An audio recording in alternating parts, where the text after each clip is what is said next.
بسم اللہ الرحمن الرحیم۔ سعودی عرب کی مقدس اور تاریخی سرزمین وادی العلا میں یہود و نصارہ کے باہمی اشتراک سے جس شیطانی کھیل کا آغاز کیا جا رہا ہے، اس کے پیچھے اگر صرف ابلیس کے اعلانیہ پیروکار ہوتے تو بات حد ادراک سے باہر نہ تھی۔ مگر یہ کیا، اس ارض مقدس کے تقدس کو چند سکوں کی عوض بیچنے والی تو خود وہ سعودی حکومت ہے جو کہ خادم الحرمین الشریفین ہونے کی دعوے دار ہے۔ ایک معروف امریکی فیشن میگزین ووگ عربیہ کو اس سرزمین پر دنیا کی مختلف ماڈلز کی نیم برہنہ فوٹو سیشن کی اجازت کے پیچھے اصل کہانی کیا ہے اور اسلامی دنیا پر اس کے کیا اثرات مرتب ہونے والے ہیں،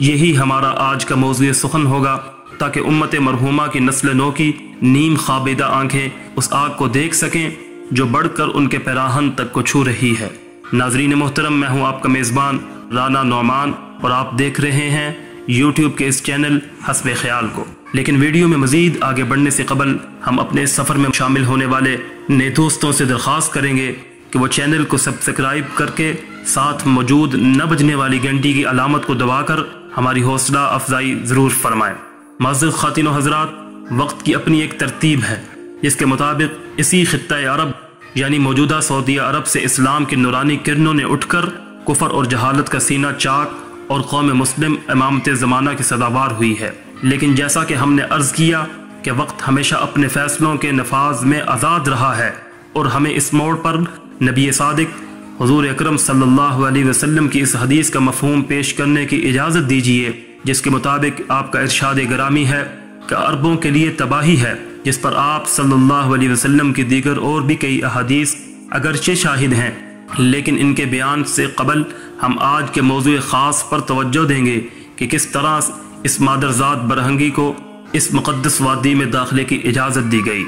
ناظرین محترم، یوں تو اس سفر کا آغاز صدیوں پہلے ہی ہو چکا تھا، لیکن سعودیہ کی موجودہ حکومت میں جب سے شہزادہ محمد بن سلیمان ولی عہد کے عہدے پر براجمان ہوئے تو ان کی یہ کوشش رہی ہے کہ کسی بھی طرح نہ صرف امریکہ اور اپنے ازلی دشمن اسرائیل کے ساتھ تعلقات بہتر بنائے جائیں، بلکہ ایسے عملی اقدامات بھی اٹھائے جائیں جن سے یہ ثابت ہو سکے کہ سعودیہ وقت کے ہر تقاضے کے احترام پر رضامند ہے، جس کے لیے نہ صرف مملکت اسلامیہ میں سینما گھر کھولنے، خواتین کو ڈرائیونگ لائسنس کے اجراء اور مخلوط انداز میں میچز تک دیکھنے کی آزادی دی گئی، بلکہ اسی مملکت میں کچھ مقامات ایسے بھی ہیں جہاں کھلے عام شراب نوشی اور جنسی اختلاط کے اڈے بھی قائم ہو چکے ہیں، جن کو عرف عام میں نائٹ کلبز کے نام دیا جاتا ہے۔ مگر اب کی بار جو چوٹ لگائی جا رہی ہے وہ عین قلب اسلام یعنی مدینہ المنورہ سے محض 3 گھنٹے کے فاصلے پر وہ وادی ہے جسے العلا سے موسوم کیا جاتا ہے۔ ناظرین محترم، امریکہ کے مشہور زمانہ فیشن میگزین ووگ عربیہ نے حالیہ دنوں میں ایک پرومو جاری کیا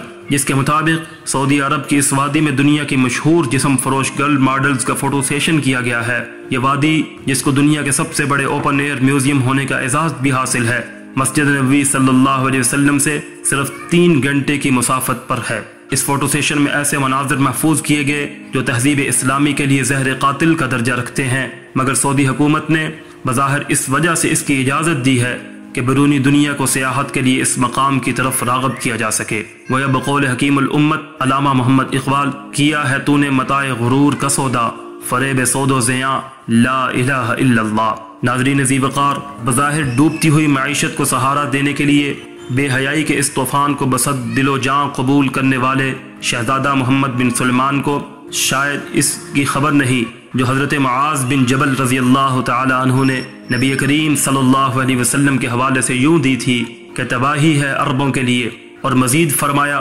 بیت المقدس کی آبادی مدینہ کی بربادی ہے اور مدینہ کی بربادی قسطنطنیہ کی فتح ہے، جس کے بعد دجال اکبر کے خروج کے بارے میں پیشگوئی کی گئی ہے، اور شہر نبوی صلی اللہ علیہ وسلم کی بربادی کی پہلی اینٹ رکھنے کا بے وقار کام موجودہ حکومت کے نامہ اعمال کا حصہ بن چکا، جبکہ اس کی وجہ سے جو مزید راستے کھلنے والے ہیں ان کا تصور کر کے بھی ایک دفعہ قلب مومن لرز اٹھتا ہے۔ لیکن افسوس، اس نام کے کروڑوں مسلمانوں کے سینوں میں وہ دل ہیں کہاں جو اپنی ایک ضرب سے کفر کے ایوانوں پر لرزہ طاری کر دیتے تھے اور بوقت سجدہ زرد پتوں کی طرح کانپ جاتے تھے، بلکہ اب تو قلوب مومن بالواسطہ یا بلا واسطہ خود چند سکوں اور عارضی اقتدار کی خاطر اہل یہود کے آلائے کار بن کر اپنے ہی گھر میں نقب زنی کے مرتکب ہو رہے ہیں۔ علامہ اقبال کے فارسی اشعار کا ترجمہ ہے، یا تو مسلمان کو اپنی جان ہتھیلی پر رکھنے کا حکم نہ دے یا اس کے تن مردہ میں نئی روح ڈال۔ اللہ امت مرحومہ کو اس کڑے امتحان میں سرخرو فرمائے،